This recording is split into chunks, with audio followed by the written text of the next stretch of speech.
وَمِنْ آيَاتِهِ مَنَامُكُمْ بِاللَّيْلِ وَالنَّهَارِ، اور اس کی نشانیوں میں سے تمہارا سونا رات اور دن کے وقت. رات کو سونا تو سونا ہے، اور دن کا سونا قیلولہ ہے. یہ صبح کا سونا مراد نہیں ہے جس کے ہم سب عادی ہیں. حضرت عبداللہ بن عباس نے دن کے سونے خصوصاً چاشت کے وقت سونے کو ناپسند کیا. اپنے بیٹے کو اس سے بچنے کی تاکید کرتے تھے، اور وہ کہا کرتے تھے کہ دوپہر کے سوا دن کے کسی حصے میں نہیں سونا چاہیے، اس لیے کہ دن اللہ نے کام کے لیے بنایا ہے. اور خاص طور پر جب سورج نکل آتا ہے اور اس کی ریز اٹھتی ہیں تو انسان اس وقت جب سونے کی کوشش کرتا ہے تو فطرت کے خلاف لڑ رہا ہوتا ہے. جب وہ فطرت کے خلاف جاتا ہے تو اس کا نتیجہ اس کے دل، دماغ، صحت، ہر چیز کے اوپر پڑتا ہے، اس کے رنگ، اس کی شکل، اس کی پوری ایکٹیویٹی پر. صبح کے وقت میں خاص طور پر اللہ تعالیٰ نے برکت ڈالی. نبی صلی اللہ علیہ وسلم نے ان لوگوں کے لیے دعا کی ہے کہ جو صبح کے وقت جاگیں.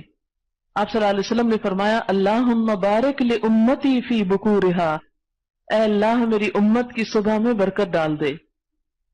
نبی صلی اللہ علیہ وسلم کبھی کبھی دن کو استراحت کرتے، جس کے بارے میں قیلولہ کا لفظ آتا ہے، مگر قیلولہ دوپہر کا کھانا کھا کر سونے کا نام نہیں ہے. قیلولہ دوپہر کے مجرد آرام کا نام ہے. اور آپ صلی اللہ علیہ وسلم کا قیلولہ کئی گھنٹوں پر مشتمل نہیں ہوتا تھا، چند منٹوں پر مشتمل ہوتا تھا، کیونکہ عموماً قیلولہ جب کیا جاتا ہے تو پھر عصر کی نماز کو بھی تاخیر کر دی جاتی ہے اور اگلا کام متاثر ہو جاتا ہے. تو یہ چیز ناپسندیدہ ہے. قیلولے کا بھی ایک لمٹ ہونی چاہیے، اور اگر کچھ نہیں تو خاموشی سے اگر 15-20 منٹ بھی انسان لیٹ جائے تو اس سے بھی انسان نئے سرے سے تازہ دم ہو کر مزید بہتر کام کر سکتا ہے. لیکن یہ خاص طور پر ہمارے گرم ممالک کی ضرورت ہے کہ دوپہر کی گرمی سے بچنے کے لیے انسان اپنے گھونسلے میں دبک جائے اور تھوڑی دیر قیلولہ کرے.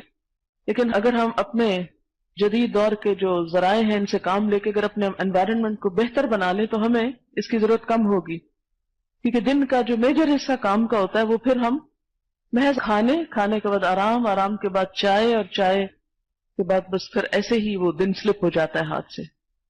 آپ صلی اللہ علیہ وسلم نے کھانا کھاتے ہی سونے سے منع فرمایا ہے، یعنی فوراً کھانا کھا کے لیٹنے سے منع فرمایا ہے. فرمایا کہ یہ دل میں کساوت اور سختی پیدا کرتا ہے، یعنی غفلت پیدا ہوتی ہے اس سے، دل میں تو بیماریاں بھی پیدا ہوتی ہیں. اگر ہمارے کھانے اور نیند کے انداز درست ہو جائیں تو ہمارے کام کرنے کی رفتار کئی گنا زیادہ بڑھ جائے. ہمارا ان دونوں چیزوں کا جو انداز ہے وہ درست نہیں، اوقات کے اعتبار سے بھی پابندی نہیں، اور اسی طرح جو کوانٹٹی ہم لیتے ہیں یا اس کے اندر جو چیز ہم استعمال کرتے ہیں وہ درست نہیں. اس کے نتیجہ کیا ہوتا ہے کہ جب سونے کا وقت نہیں ہوتا تو ہم سو رہے ہوتے ہیں، جب سونے کا وقت ہوتا ہے ہم جاگ رہے ہوتے ہیں، اور مسلسل ایک ایسی کیفیت کا شکار ہوتے ہیں کہ جس سے ہم زیادہ بہتر کام کر نہیں سکتے.